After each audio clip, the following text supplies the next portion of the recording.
Bonjour à tous. Retour des petits esprits PSG débrief des matchs. Donc on va parler de ce PSG Strasbourg qui a été plutôt maîtrisé, hein. Victoire 3-0 tranquillement, but de Mbappé, Ruiz et Carlos Soler. Donc les deux derniers un peu surprenants, mais voilà. Il n'y avait pas l'équipe type.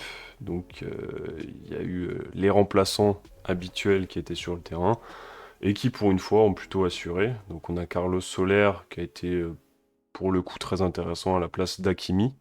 Donc là vraiment c'est le système qui donne cette importance au poste d'arrière droit. Donc là Carlos Soler a pu se projeter, a pu faire une passe décisive pour Ruiz, a pu marquer. Donc c'est aussi cette place dans le système, euh, l'importance de l'arrière droit qui a pu le mettre en valeur comme ça. Mais effectivement si on le met au milieu et qu'il est aussi intéressant, voilà, est-ce qu'il pourra peut-être se remettre dans la course? Voilà, pas sûr de ça, mais on verra. Voilà, donc Carlos Soler, match intéressant, comme Fabian Ruiz, hein. Il a fait beaucoup de récupération, il a réussi à se projeter, et il nous marque encore un joli but, donc avec cette espèce d'extérieur qui claque avant le crochet. Voilà, donc sympa, mais ça on sait qu'il peut le faire, hein. Il a marqué des jolis buts comme ça aussi la saison dernière. Mais voilà, il avait l'air beaucoup plus nonchalant l'année dernière. Là, sur ce match-là, effectivement, il était très bon.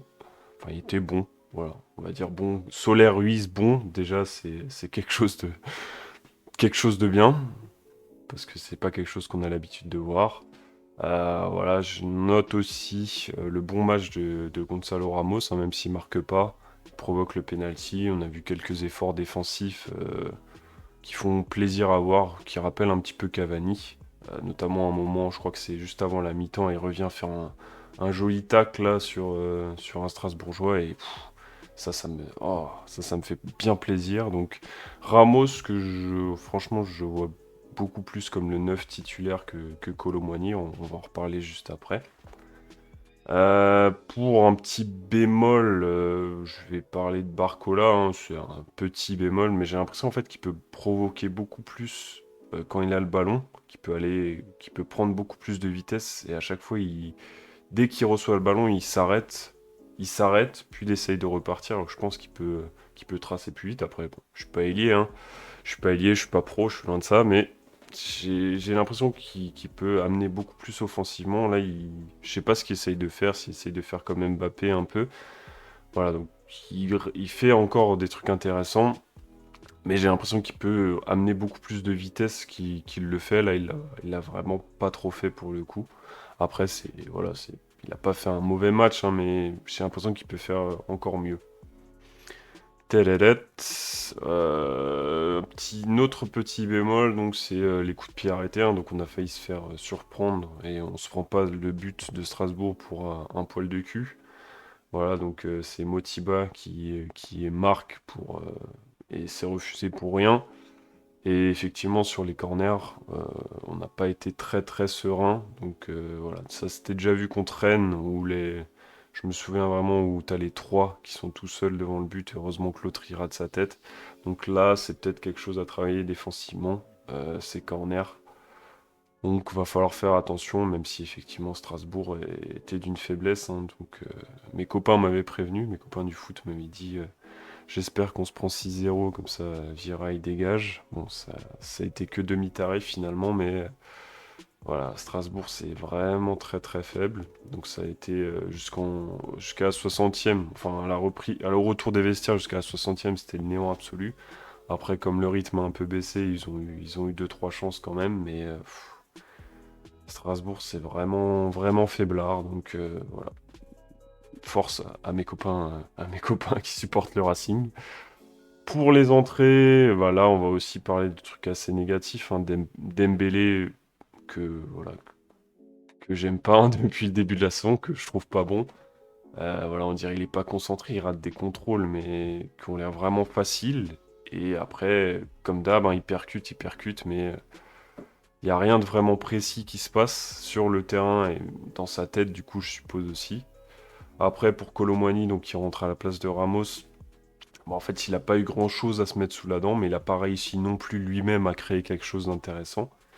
Donc je pense qu'il a un peu, peut-être un peu la tête dans les chaussettes, vu que les 2 matchs qu'il a fait en équipe de France, c'était pas non plus incroyable. Même s'il sort du but contre Rennes. Là, j'ai l'impression que Ramos quand même prend une petite longueur d'avance. De toute façon, on verra mercredi contre Milan comment ça va se passer. Mais en tout cas, moi, dans ma tête, je préfère voir Ramos sur le terrain que Kolo Muani pour l'instant. À la limite, Kolo Muani sur le côté, peut-être, qui est plus percutant. Mais Kolo Muani en neuf, c'est pas une solution qui me réjouit, en tout cas. Voilà. Voilà, donc Strasbourg très faible, Paris sérieux, 3 buts, et Mbappé donc, qui arrive à marquer enfin son penalty, qui loupe encore des trucs, mais voilà, qui va redevenir intéressant et je pense que mercredi il va pas se louper, parce que je crois qu'il sait ce qu'on attend de lui, et généralement quand on attend quelque chose de lui, il répond présent, comme en équipe de France, donc là je pense qu'en Ligue des Champions, il va pas trop rigoler. Voilà. Donc vivement mercredi parce que ça va être encore un chouette match et voilà. Voilà pour ce match de Strasbourg hein, que t'es vraiment voilà juste sérieux quoi. On va parler vite fait aussi des filles donc qui ont eu une grosse semaine la semaine dernière donc qui sont qualifiées en Ligue des Champions après leur victoire contre Manchester United en barrage. Donc elles ont gagné 3-1. Je vous conseille de regarder un petit résumé, hein. Le but de Baltimore est très chouette. Elle déboule sur le côté, elle fait un joli lob d'un angle presque impossible. Voilà, donc Paris en Ligue des Champions. Pour les filles, c'est fait. Donc il y aura même 3 clubs hein, féminins avec le Paris FC et Lyon. Donc Lyon, on est habitué, mais le Paris FC, du coup, qui a réussi à se qualifier pour la Ligue des Champions. Ce qui est vraiment pas mal. Mais voilà, on est là pour parler du PSG, hein. Donc Paris en Ligue des Champions aura un groupe qui sur le papier fait un petit peu peur, hein, surtout si tu as l'image des garçons dans la tête. Donc avec le Bayern, l'Ajax et la S Rome.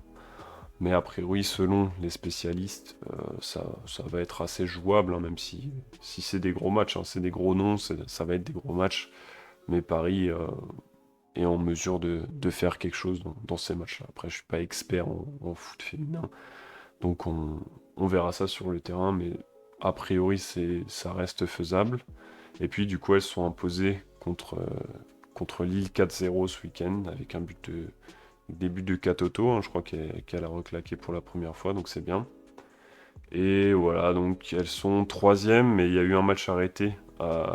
Elles ont eu un match arrêté contre Reims la dernière fois, donc à voir ce qui va se passer avec ce match parce que ça se jouait à Poissy et du coup il y a eu des feux d'artifice donc le match a été arrêté et voilà donc à voir ce qui va se passer pour ce match. Je sais pas si on a déjà l'info, j'ai pas vérifié mais voilà donc il leur manque un match en plus donc voilà elle reste peut-être encore un petit peu dans la course au titre. De toute façon il y aura des playoffs à la fin. Voilà donc voilà pour cet esprit PSG sur le match de Strasbourg donc on en refera un après lundi prochain, je pense. Et voilà, donc gros bisous à tout le monde et à bientôt.